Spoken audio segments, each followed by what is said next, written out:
안녕하세요. 특수교사 임용시험에 대비한 강의를 하고 있는 임지연입니다. 특수교사 임용시험은 이제 유아특수, 초등특수, 중등특수 이렇게 전공에 따라서 이제 시험 범위가 과목이 달라집니다.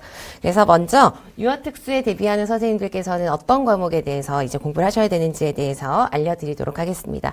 그리고 먼저 시험 범위를 보시기 전에 이 시험은 크게 1차와 2차 시험으로 나뉘어져 있죠. 그래서 1차에서 합격을 하셔야 2차 시험에 대한 응시 자격이 이제 주어지게 되는 것입니다. 그래서 먼저 1차 시험에서 어떤 과목을 준비하셔야 되는지 보시고 2차 시험에는 또 어떤 내용들이 있는지 확인해 보시도록 하겠습니다. 그래서 먼저 유아특수에 대한 시험 범위 보시도록 하겠습니다. 유아특수에서 먼저 이제 1차에서 여러분들이 이제 대비하셔야 되는 것은 무엇이냐면 1차 시험은 크게 100점이거든요. 그래서 100점 중에서 이제 20점은 교직 논술에 대한 이제 배점이 되어 있습니다. 그래서 교직 논술은 어떤 것이냐면은 말 그대로 이제 논술이니까 논리적으로 글을 쓰시는 건데 주로 이 논술에 대한 문제의 주제는 뭐 통합교육이라던가 개별화 교육 또는 뭐 특수교육 공학, 교육 과정 등등 이렇게 특수 아동에 대한 그런 교육에 적용되는 아주 중요하고도 큰 어떤 주제들 그리고 방향들 이런 것들을 이제 제시하고 있는데 최근으로 올수록 조금 더 특수교육학의 좀 구체적인 이론들을 같이 묻기도 합니다.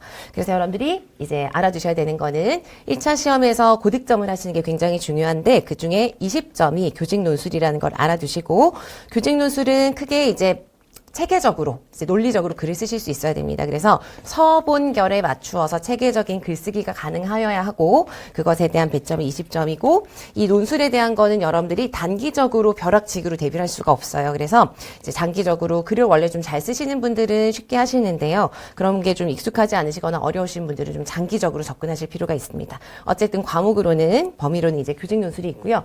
그 다음 우리가 전공이라고 할 수 있는 교육 과정은 이제 교육 과정 안에는 다시 유아특수 같은 경우는 특수교육학이랑 특수교육 교육과정 그리고 유치원 교육과정 이 들어가고요. 제가 추가적으로 이제 법도 그냥 표기를 해 놓았습니다.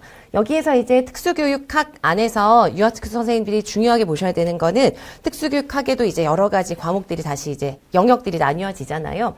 그 중에서 이제 유아특수 같은 경우는 좀 출제가 거의 된 적이 없는 게 어떤 것이냐면은 학습장애 이런 것들이 이제 학령기 아동들에게 적용하는 내용들이다 보니까 유아특수에서는 거의 출제가 되지 않고 있습니다. 그래서 유아특수에서 많이 출제되는 특수교육학의 하위 영역들을 보자면 아주 중요한 게 뭐 기본적으로 뭐 통합교육, 개별화 교육 이런 것들은 당연하고요. 특수교육 공학 그리고 행동수정, 행동지원이 매우 중요하고요.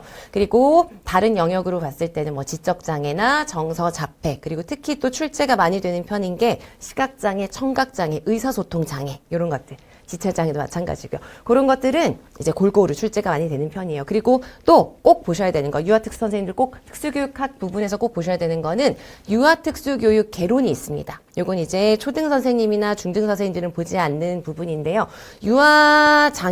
장애 아동들 중에서도 유아기에 해당하는 이제 아이들에게 적용할 수 있는 여러 가지 이론들이 있어요. 그래서 그거는 여러분들이 특수교육학 안에서도 유아특수교육 개론을 따로 보시면서 대비를 하셔야 됩니다. 그 부분에서 또 출제가 되는 부분들이 꼭 있기 때문에 그건 꼭 기억을 하시고 봐주시기 바랍니다. 그 다음 교육과정 부분은 우리 특수교육 교육과정 안에는 유아특수에 대한 게 기본교육과정 안에서 일부 언급이 되는 부분이 있어요. 그래서 그 부분을 좀 보시고 유치원 교육과정을 이제 꼭 보셔야 됩니다. 이게 이제 전체 80점 중에서 거의 한 20점 정도는 일반 유치원 교육과정에 대한 것이 20점 이상은 나온다고 볼 수 있거든요.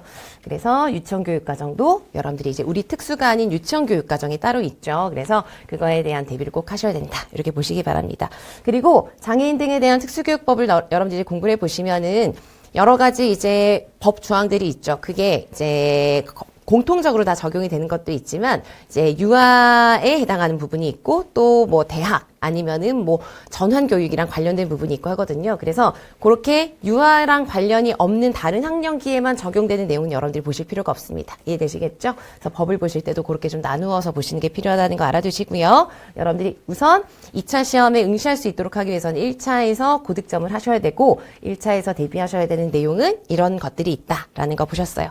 그럼 1차에서 이제 합격을 하시죠. 그럼 2차에서는 어떻게 하는 건 어떤 내용을 이제 보게 되는 거냐면 1차는 우리가 특수교육학적으로 이론을 잘 이제 보고 공부를 해두고 주어진 문제에 따라서 답안 작성을 잘해서 이제 점수를 잘 받아야 되는 부분이고요. 2차는 교사로서 갖추고 있어야 되는 여러 가지 역량, 자질, 수업 능력, 뭐 교직관 이런 것들이 이제 보게 됩니다. 그래서 2차는 지역별로 전형이 굉장히 다양합니다. 그래서 차이가 있어요. 어떤 지역은 지도안을 보지 않고 이런 차이가 다 있습니다. 그래서 2차 같은 경우는 꼭 반드시 여러분들이 응시하는 지역의 공고문을 보셔야 돼요. 근데 공통적으로 볼 수 있는 시험 범위라고 하자면 교직 적성 심층 면접, 그 다음에 수업 능력 평가가 바로 수업 실현입니다. 그리고 지도안 작성 이런 것들이 있을 수가 있어요.